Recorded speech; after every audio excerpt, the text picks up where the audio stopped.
అందరికీ నమస్కారం.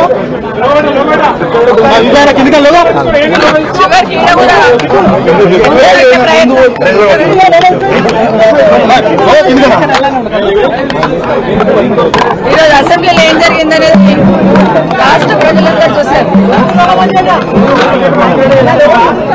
అసలు ఏం జరిగింది, ఎందుకు మాట్లాడారనేది ఇప్పటికీ అర్థమైతలేదు. అసలు మేము ఒక మాట మాట్లాడింది లేదు. కేటీఆర్ గారు మాట్లాడుతూ ఉన్నారు, ప్రభుత్వం ఏం చేస్తున్నది, గత ప్రభుత్వం ఏ విధంగా చేస్తున్నారు, ఏ విధంగా తప్పుడు మాటలు మాట్లాడుతున్నారు ఇప్పుడున్న ప్రభుత్వం అనేది లెక్కలతో సహా వివరించే ప్రయత్నం చేస్తా ఉన్నారు. అవన్నీ కూడా వింటా ఉన్నాం. ఎందుకంటే అప్పుల పాలైపోయింది, వృత్తి కడుతున్నాము అనేది తప్పుడు సంకేతాలతో ప్రజలందరికీ తప్పుడు మాటలు మాట్లాడుతూ తప్పుడు ఇన్ఫర్మేషన్ ఇచ్చుకుంటూ హామీలు తప్పించుకునే ప్రయత్నం చేస్తున్నారు కాంగ్రెస్ పార్టీ వాళ్ళు. అదే విషయాన్ని ఈ రోజు గౌరవ మంత్రి గారికి, గౌరవ శాసనసభ్యులు కేటీఆర్ గారు మాట్లాడే ప్రయత్నం చేస్తున్నారు. అసలు ఏంటి బడ్జెట్, ఏంటి, ఎంత ఉంది, ఎంత మిగులు బడ్జెట్ ఉంది, ఇంట్రెస్ట్ కట్టినా వెల్ఫేర్ స్కీమ్స్ ఇచ్చినా కూడా ఎంత డబ్బులు మిగులుతాయి అని చెప్పే ప్రయత్నం చేస్తా ఉన్నారు. అవన్నీ వింటున్నా మేము కూడా చాలా శ్రద్ధగా. అసలు ఒక మాట మాట్లాడలేదు, ఒక డిస్టర్బెన్స్ చేయలేదు, అట్లీస్ట్ నేను మైక్ అడగలేదు. కానీ సమయం సందర్భం లేకుండా సడన్ గా ముఖ్యమంత్రి గారు లేచి, అంటే కేటీఆర్ గారు మాట్లాడుతూ ఉంటే దాన్ని ఎట్లా పక్కన జరపాలి అర్థం కాక వాస్తవాలు మాట్లాడుతున్నారు కదా కేటీఆర్ గారు అని సడన్ గా లేచి, కేటీఆర్ గారు మీ వెనకాల కూర్చున్న వార్తలు మమ్మల్ని ఇక్కడ ముంచిండ్రు, నిన్ను కూడా ముంచుతారు, మీరు జూబ్లీ బస్ స్టాండ్ అయితే మీ బతుకని మాట్లాడుతున్నారు. అంటే మహిళలంటే ఎంత గౌరవం అనేది ముఖ్యమంత్రి గారికి అర్థమవుతుంది. ఈ రోజు కొత్త కాదు, బయట మైకులు పెట్టుకుని ఎన్నో మాట్లాడుతుంటారు. ఆ రోజు సోనియా గాంధీ గారి దగ్గర నుండి మొదలు పెడితే ఈ రోజు అసెంబ్లీలో సబితమ్మ వరకు నోటికి ఏదొస్తే మాట్లాడే ప్రయత్నం చేస్తూ ఉంటారు. మహిళలంటే ఇక్కడ గౌరవం లేదు, ఏం మాట్లాడాలో ఏం మాట్లాడకూడదు ఆలోచన లేదు. ఒకటి అడుగుతున్న రేవంత్ రెడ్డి గారు, మీరు ఈ పార్టీలోకి రాకముందు నుండి ఈ పార్టీకి సర్వీస్ ఇచ్చిన వాళ్ళం, మేము భుజాన జెండా వేసుకొని పనిచేసి ఆ పార్టీ అధికారంలోకి రావాలని కోరుకున్న వాళ్ళం, నేను గాని సునీత గాని. ఈ రోజు నా గురించి సునీత గురించి మాట్లాడుతూ పార్టీకి ఏదో మోసం చేశారని మాట్లాడారు. ఏం మోసం చేశాం? మిమ్మల్ని ఈ రోజు అవతల పార్టీలో మిమ్మల్ని ఈ పార్టీ కాంగ్రెస్ పార్టీలోకి రమ్మని చేయడం ఒకటే నేను చేసిన తప్పు అనిపిస్తుంది ఈ రోజు. ఎందుకంటే ఆ రోజున్న పరిస్థితులలో ఇంకొక మాట మాట్లాడారు రేవంత్ రెడ్డి గారు.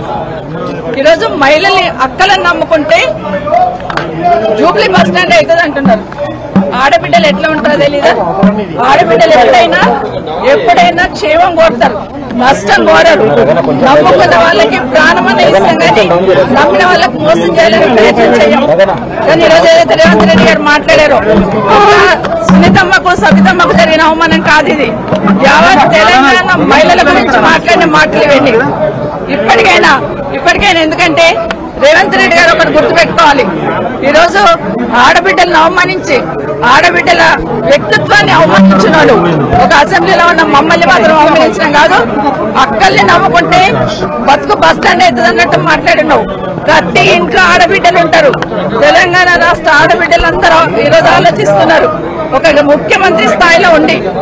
ఎందుకంటే ఈరోజు ఆ స్థానంలో నేను ఈరోజు వచ్చి అసెంబ్లీకి వచ్చి 24 సంవత్సరాల కింద వచ్చినప్పటి నుండి ఆ సీట్ ఏదైతే ఉందో ఆ సీట్ మీద చంద్రబాబు నాయుడు గారిని చూశాను, రాజశేఖర్ రెడ్డి గారిని చూశాను, రోషయ్య గారిని చూశాను, కేసీఆర్ గారిని చూశాను, కిరణ్ కుమార్ రెడ్డి గారిని చూశాను. ఈరోజు మిమ్మల్ని చూస్తున్నాను. ఈరోజు మీరు ఆ సీటుని అగౌరవపరిచారు. మహిళల్ని కామెంట్ చేసి నిండు సభలో ఆ సీటుకున్న గౌరవాన్ని తగ్గించారు. నిజంగా మీ గౌరవం ఉండాలంటే మీరందరూ మీరు బేషరతుగా క్షమాపణ చెప్పండి. ఒకటి గుర్తుపెట్టుకోండి రేవంత్ రెడ్డి గారు, ఈరోజు మహిళల గురించి మాట్లాడుతూ బతుకు బస్ స్టాండ్ అన్నారు చూడండి, అది చాలా బాధ అనిపిస్తా ఉంది. మేము నమ్మిన వాళ్ళకి మేము నష్టపోయినా పర్లేదు, మా అన్న తమ్ముళ్ళు బాగుండాలని కోరుకుంటాం. మేము ఏ ఆడబిడ్డ అయినా కూడా క్షేమం కోరుకుంటుంది. కానీ ఈరోజు కేటీఆర్ గారిని మేము ముందు పెట్టుకొని ఆయన బతికేదో బస్ స్టాండ్ చేసుకునే లెవెల్లో మాట్లాడారు కదా, ఇది బేషరతుగా క్షమాపణ చెప్పమని కోరుతున్నా. కానీ రేవంత్ రెడ్డి గారు ఇంకోటి గుర్తుపెట్టుకోవాలి, ఈరోజు రేవంత్ రెడ్డి ఆ సీట్లో కూర్చున్నారంటే పొద్దున్న లేస్తే ఇందిరమ్మ పేరు చెప్తారు, సోనియా గాంధీ పేరు చెప్తారు. కానీ అదే సోనియా గాంధీ బలిదేవత అని మాట్లాడింది ఎవరనేది దేశ ప్రజలందరికీ తెలుసు. ఈరోజు ఆ సీట్ మీద కూర్చున్నామంటే ఒక ఇందిరమ్మ కావచ్చు, లేదా సోనియా గాంధీ కావచ్చు, లేకపోతే సబితమ్మ కావచ్చు, ఆ పుణ్యాన్ని అక్కడ పోయి కూర్చున్నారని దయచేసి గుర్తుపెట్టుకోమని చెప్తా ఉన్నాను. ఇప్పటికైనా మీరు మాట్లాడి వెళ్ళిపోయినారు, మరి నా పేరు తీసుకున్నారు, మరి మాకు మాట్లాడే అవకాశం ఇవ్వాలి కదా. అసెంబ్లీలో మాట్లాడే అవకాశం ఇవ్వకుండా దొంగల్లాగా పారిపోయినారు. ఈ రోజు అది కూడా చెప్తున్నాను, ఎందుకు పారిపోయినారు, మా సమాధానం మీద ధైర్యం కూడా మీకు లేదా? భట్టి గారు గౌరవనీయులు డిప్యూటీ సీఎం గారు చాలా గౌరవంగా ఉంటాం, గౌరవంగా మాట్లాడతాం. వచ్చి మాట్లాడుతూ ఉంటే మాకు ఉపసంహయంగా ఏదన్నా సంధాయిస్తారేమో అనుకున్నాం. కానీ వారు మాట్లాడుతూ కూడా మాట్లాడిన మాటలు నిజంగా బాధాకరం అనిపిస్తున్నాయి. ఆ రోజు ఏదో అపోజిషన్ లీడర్ గా నా పదవి పోయిందని మాట్లాడుతున్నారు. మరి మీ పక్క సిటీ రోజు మీకు వచ్చే అవకాశం ఉండే కదా, ఎందుకు ప్రయత్నం చేసుకోలేదని బట్టి గారిని కోరుతా ఉన్నాను. ఈ రోజు మీ పార్టీ అధికారంలో ఉంది కదా. అన్నిటికన్నా ముఖ్యంగా ఒక మాట అన్నారండి గౌరవనీయులు డిప్యూటీ సీఎం గారు, ఏ ముఖం పెట్టుకొని ఈ అసెంబ్లీలోకి వచ్చారన్నారు. మా కర్మగానే వచ్చాం. ఏం కాదు, వాళ్ళు బస్సులో ఫాలో అవుతారు కానీ ఇది బస్సులో ఫాలో అయితే బస్సులో తెలంగాణ మహిళలందరూ శాపం తగ్గుతున్నారు. ఎందుకంటే మేమేం తప్పు చేయలేదు. దేశంలో చాలా మంది పార్టీలు మారుతూ ఉంటారు. ఈ రోజు మీ పక్కన కూర్చోబెట్టుకున్నారు. ఎన్నికలు అయిన తర్వాత మీ ప్రభుత్వం అధికారంలోకి వచ్చిన తర్వాత కేసీఆర్ గారి ఇంటి మీద ఉన్న వాళ్ళని కాకి నా ఇంటి మీద వాళ్ళతో కాల్ చేస్తామని మాట్లాడింది ఇదే గౌరవ ముఖ్యమంత్రి గారు. కానీ అదే కేసీఆర్ గారు గెలిపించిన ఎమ్మెల్యేలంతా తీసుకుపోయి మీ పక్కన కూర్చోబెట్టుకున్నప్పుడు నన్ను పార్టీ మారినవని అడిగితే అధికారం మీకు ఎక్కడిదేని అడుగుతున్నాను. ఆ రోజు నేను పార్టీ మారినప్పుడు విత్ ఇన్ ద పార్టీలో ఏం జరిగింది, ఏ విధంగా మమ్మల్ని మెడబట్టి బయటకు గెంటేశారనేది మీకు తెలీదా అని అడుగుతున్నాను. ఎందుకంటే మాట్లాడలేదు, ఇన్ని రోజులు మాట్లాడలేదు. నేను నా పార్టీ గురించి ఎవరి గురించి మాట్లాడకుండా నేను కేసీఆర్ గారి నాయకత్వంలో పనిచేయడానికి వచ్చాను. 5 సంవత్సరాలు ఎందుకు మీరు నోరు మూసుకొని కూర్చున్నారు ఇప్పుడు అడుగుతానండి. మాట్లాడాల్సింది 5 సంవత్సరాలు. ఈ రోజు నేను బీఆర్ఎస్ పార్టీ బీఫామ్ మీద గెలిచి వచ్చున్నాను. ఇప్పుడు నన్ను గురించి మాట్లాడే అధికారం మీకు ఎక్కడిది? ఈరోజు బాగా గుర్తుపెట్టుకోండి, నా కుటుంబానికి ఒక చరిత్ర ఉంది. నిజంగా మాట్లాడాలంటే నాకు 10 నిమిషాలు టైం ఇవ్వాల్సింది. ఆ రోజు నుండి ఈ రోజు వరకు నా జిల్లాలో నా కుటుంబం ఏంటి, నేనేంటి అనేది బాగా తెలుసు. ఎన్టీ రామారావు గారు ముఖ్యమంత్రిగా పక్కకు దించేసినప్పుడు అదే చంద్రబాబు నాయుడు గారు కాదని ముఖ్యమంత్రి గారు అంటున్నారు. ఆ రోజు ఇంద్రారెడ్డి గారు హోంమంత్రికి రాజీనామా ఇచ్చి, అదే వీళ్ళ బాస్ ఆ రోజు ఉన్నప్పుడు కూడా ఇంద్రారెడ్డి చనిపోయినప్పుడు నన్ను పార్టీలోకి రమ్మంటే నేను రానని ఇంద్రారెడ్డి గారు పట్టిన జెండా నేను పట్టుకున్నాను. 2014లో మీరు టికెట్ ఇవ్వకపోయినా కూడా ఒక మాట మాట్లాడకుండా కాంగ్రెస్ పార్టీకి పనిచేస్తున్నాను. ఉన్న తర్వాత కూడా రాజశేఖర రెడ్డి గారు చనిపోయినాక నిజంగా రాజశేఖర రెడ్డి గారు మమ్మల్ని తీసుకొచ్చారు. రాజశేఖర రెడ్డి గారు మా లేడీస్ కి అంత ప్రాధాన్యత ఇచ్చారు. రాజశేఖర రెడ్డి గారు రాజకీయాలలో మా మహిళల్ని ఎంకరేజ్ చేశారు కాబట్టి మేము ఇంత గట్టిగా నిలదొక్కున్నాం. ఈరోజు మహిళలు ఎవరో ఒకరో ఇద్దరు బయటకు వచ్చి పనిచేస్తుంటే వాళ్ళని ఎంకరేజ్ చేయాల్సింది పోయి డిమోరలైజ్ చేయాలనే ప్రయత్నం ఏదైతే చేస్తా ఉన్నారో ఇది మంచి పద్ధతి కాదు. అసెంబ్లీలో కూడా ఆడబిడ్డలను అవమానించే సంస్కృతి వస్తుందంటే నిజంగా తలంచుకోవాలండి. ఈరోజు కనీసం మాట్లాడే అవకాశం కూడా ఇవ్వకుండా పోయినారంటే ఈరోజు సమాధానం రాష్ట్ర ప్రజలకు చెప్పాలి. ఈరోజు ఇక్కడ కూడా మాట్లాడదామని వచ్చాం. అవసరం లేకపోయినా అరగంట నుండి అక్కడ కాంగ్రెస్ పార్టీలు నిల్చొని ఉన్నారు కాబట్టి ఇక్కడ మాట్లాడాల్సి వచ్చింది. ఈ రోజు రేవంత్ రెడ్డి గారికి నిజంగా ఆ 4 కోట్ల ప్రజలకు సంబంధించిన సీట్ అది. ముఖ్యమంత్రి అంటే రేవంత్ రెడ్డి గారు సొంతమేం కాదు. ఆ సీటు గౌరవం పెరగాలంటే ఈ రోజు మీరు క్షమాపణ చెప్పండి. తెలంగాణ రాష్ట్ర మహిళలందరికీ కూడా ఈరోజు క్షమాపణ చెప్పాల్సిన బాధ్యత ఈరోజు రేవంత్ రెడ్డి మీద ఉంది. భట్టి గారు గౌరవనీయులు డిప్యూటీ సీఎం గారు మీరు మాట్లాడిన మాట ఏదైతే ఉందో ప్రతి ఇంట్లో ప్రతి ఆడబిడ్డకు తగులుతుందండి. ఎందుకంటే మొహం పెట్టుకొని వచ్చిందనే మాట చాలా బాధ అనిపిస్తుంది.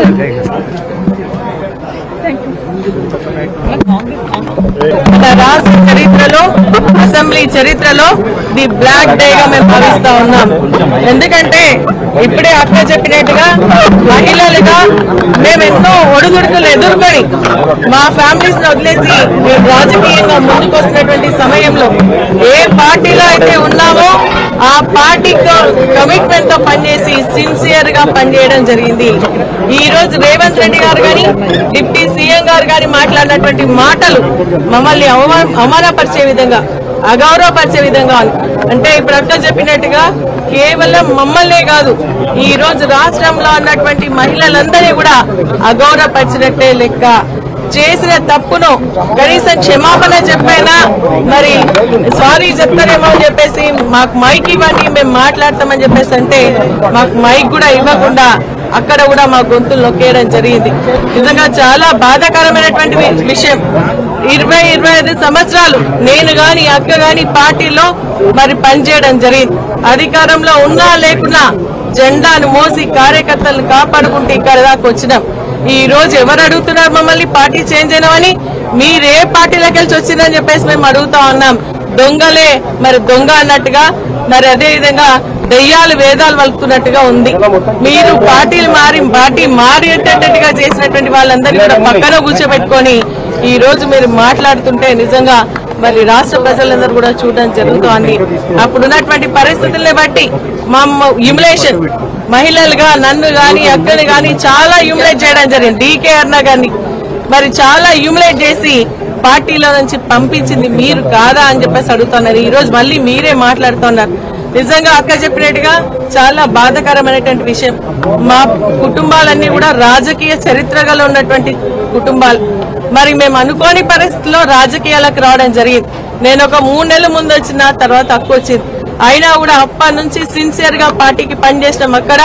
ఇక్కడ కూడా కేసీఆర్ గారి నాయకత్వంలో పనిచేస్తా ఉన్నాం. వాళ్ళు ఏంటంటే ఈ రోజు మరి కావాలని మమ్మల్ని మరి డిమోరలైజ్ చేయాలని, ఎందుకంటే మేము ఏదో ఒకటి మాట్లాడుతూ ఉంటాం. ప్రభుత్వ పరంగా ఉన్నటువంటి తప్పులను ఎత్తడానికి మేమిద్దరం మాట్లాడుతూ ఉన్నాం. కేటీఆర్ గారు మాట్లాడుతున్నటువంటి సమయంలో మేము శ్రద్ధగా వింటా ఉన్నాం. ఎందుకంటే వారు చెప్పినటువంటి మాటలు ఏవైతే ఉన్నాయో జూనియర్ శాసనసభ్యులకు ఇది బాగా తెలిసొచ్చే విధంగా ఉండాలని వారు చెప్తున్నటువంటి విషయం. అప్పులు లేవు, ఈ రోజు మిగులు బడ్జెట్ ఉందని చెప్తున్నటువంటి విషయంలో మేము వింటా ఉన్నటువంటి సమయంలో మరి కేటీఆర్ గారు మాట్లాడిన విషయం బాగా ప్రజలకు వెళ్తుందని ఒక ఆలోచనతో మమ్మల్ని కామెంట్ చేయాలని చెప్పేసి కామెంట్ చేయడం నిజంగా బాధాకరమైనటువంటి విషయం. ఆ రోజు ద్రౌపదికి అవమానం జరిగితే నిండి సభలో, ఈ సభలో మరి మహిళలుగా మాకే కాదు రాష్ట్రంలో ఉన్నటువంటి మహిళలందరూ కూడా అవమానపరిచిందిగా మేము భావిస్తా ఉన్నాం. ఈ రోజు కాంగ్రెస్ పార్టీలో మహిళలకు గౌరవం లేదు. అక్కడ ఉన్నటువంటి వాళ్ళు కూడా మాట్లాడుతూ చెప్పడం జరుగుతోంది. ఈ రోజు మమ్మల్ని నిండొచ్చు సీతక్క గారు మాట్లాడుతూ ఉన్నారు. ఆ రోజు మరి మీరు ఈ పార్టీలో ఉండి మోసం చేసిండ్రు కదా, ఈ రోజు మీరే పార్టీ నుంచి వచ్చిందని చెప్పేసి మేము కూడా అడుగుతా ఉన్నాం. మరి ఈ రోజు మీరు ఆ విధంగా మాట్లాడొచ్చా అని చెప్పేసి అడుగుతా ఉన్నాం. నిజంగా మేము కమిట్మెంట్ తో ఉన్నాం. ఈ రోజు కేసీఆర్ గారి నాయకత్వంలో ప్రజలకు సంబంధించినటువంటి అంశాలన్నీ కూడా మేము నెరవేర్చాలనే ఒక ఆలోచనతో వారి నాయకత్వంలో పనిచేసినటువంటి సమయంలో మమ్మల్ని ఈ విధంగా మాట్లాడి అవమానపరచడం ఇది మమ్మల్ని కాదు రాష్ట్ర ప్రజానీకానికి అవమానకరం అని చెప్పేసి కూడా మేము భావిస్తూ, రేపైన ముఖ్యమంత్రి గారు డిప్యూటీ ముఖ్యమంత్రి గారు మీరు ఆలోచన చేయండి. మీరు మాట్లాడినటువంటి మాటలు మహిళలు ఏ విధంగా గాయపరుస్తున్నాయో మీరు ఆలోచన చేయండి. ఒక మహిళ పట్టుకొని మరి మా కేటీఆర్ గారిని అంటారు, మీ వెనకాల ఉన్నటువంటి అక్కలు ఇక్కడ ముంచి అక్కడికి వచ్చిండ్రు, మీ బతుకు బస్ స్టాండ్ అవుతారు. ఎప్పుడైనా గుర్తు పెట్టుకోండి రేవంత్ రెడ్డి గారు, అదేవిధంగా డిప్యూటీ ముఖ్యమంత్రి మరి భట్టి గారు, మీరు గుర్తు పెట్టుకోండి. మహిళలు అనే వాళ్ళు రాఖీ పౌర్ణమి ఈ రోజు ఎన్ని పనులున్నా కూడా వదిలేసి తన అన్న తమ్ముళ్లకు రాఖీ కట్టి మీరు బాగుండాలని ఆశీర్వదించే వాళ్ళు మహిళలు, అక్క చెల్లెళ్ళు అని చెప్పేసి మీరు గుర్తు పెట్టుకోని అని చెప్పేసి నేను కోరుతా ఉన్నా. ఈ రోజు మేమంతా కూడా ఏ త్యాగానికైనా సిద్ధంగా ఉంటాం. కానీ మా అన్న తమ్ముళ్లను మేము కాపాడండి అని భగవంతుని మొక్కుతాం. ఈ రోజు నిజంగా మేము కేటీఆర్ గారు కానీ కేసీఆర్ గారి ఆశీర్వాదం ఉండాలని భగవంతుని కోరుకుంటున్నామే తప్ప ఈ విధంగా మీరు అవమానపరచడం మంచి పద్ధతి కాదు. ఇప్పటికైనా చేసిన తప్పును మీరు ఆలోచన చేసుకొని క్షమాపణ చెప్పాలని మేము డిమాండ్ చేస్తాం. బాధతో మాట్లాడుతున్నాం, ఆవేదనతో మాట్లాడుతున్నాం.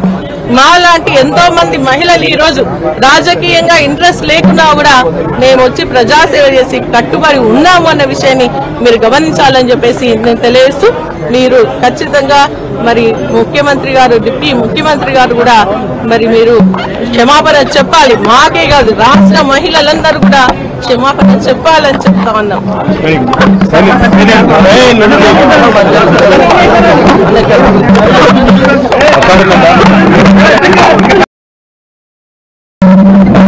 రేవంత్ రెడ్డి గారు మా ఆడబిడ్డలిద్దరిని ఆ పాటికి నేను పెద్దగా విమర్శ చేయకుండా పద్ధతిగా వారిని సంబోధిస్తూ ప్రభుత్వానికి మాట్లాడుతుంటే మా అక్కలు కూడా కనీసం డిస్టర్బెన్స్ కానీ కనీసం ఒక కామెంట్ కూడా చేయలేదు.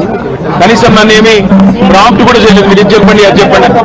అట్లాంటిది ఈరోజు అకారణంగా ఎందుకు నోరు బారేసుకున్నారో తెలియదు కానీ చాలా అసభ్యంగా హీనాతిహీనంగా ఏ నాయకుడు కాదు ఏ మనిషి కూడా మాట్లాడనంత అసభ్యంగా మీ అక్కలను నమ్ముకుంటే ఇక్కడ నన్ను ముంచిండ్రు మమ్మల్ని ముంచిండ్రు రేపు నీ బతుకు కూడా జూబ్లీ స్టాండ్ అవుతుందని మాట్లాడిన నికృష్టమైన మాట ఏదైతే ఉందో తప్పకుండా రేవంత్ రెడ్డి వెంటనే తెలంగాణలోని ఆడబిడ్డలందరికీ క్షమాపణ చెప్పాలి. ఎందుకంటే ఈ అవమానం జరిగింది ఒక సబితక్కకు సునీతక్కకు లక్ష్మణ్ కాదు. ఈ అవమానం జరిగింది తెలంగాణలోని ఆడబిడ్డలందరికీ. మహిళల్ని నమ్ముకుంటే నట్టేట మునుగుతారన్నట్టు మహిళా తల్లుల్ని నమ్ముకుంటే బతుకు బస్టాండ్ అయిపోతున్నట్టు ముఖ్యమంత్రి మాట్లాడిన మాట ఏదైతే ఉందో నిజంగా కూడా హేయం శోచనీయం.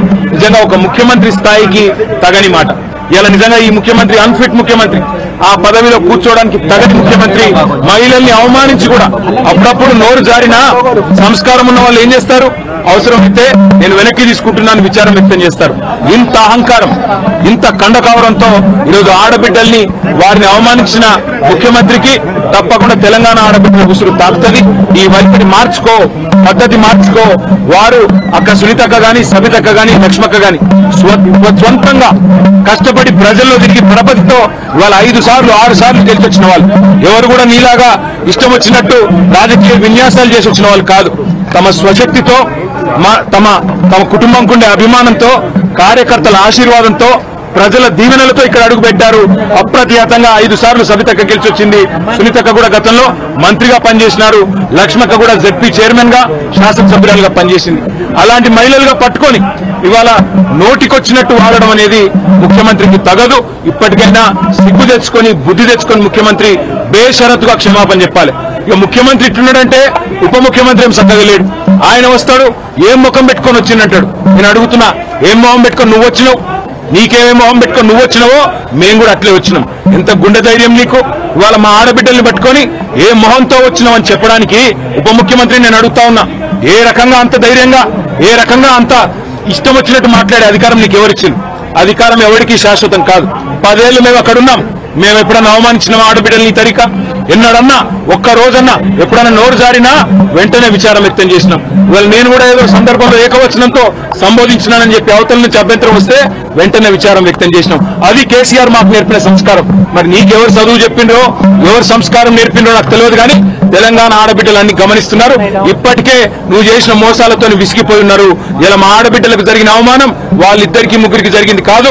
ఇది తెలంగాణ ఆడతల్లులకు జరిగిన ఆడబిడ్డలకు జరిగిన అవమానం. వాళ్ళ ఉసురు నీకు ఖచ్చితంగా దాక్తుంది. సిగ్గు తెచ్చుకో, బుద్ధి తెచ్చుకో, కొద్ది జ్ఞానం తెచ్చుకొని ఇకనైనా క్షమాపణ చెప్పు. చెప్పకపోతే తప్పకుండా దీనికి ఇంత కూడా అనుభవిస్తామని చెప్పి రేవంత్ రెడ్డిని అదేవిధంగా ఉప ముఖ్యమంత్రిని నోటికొచ్చినట్టు వాగడం కాదు. దయచేసి ఇకనైనా సమయంతో వ్యవహరించండి, లేకపోతే ఊరుకోమనే మాట కూడా వారికి విజ్ఞప్తి చేస్తూ థ్యాంక్ యూ.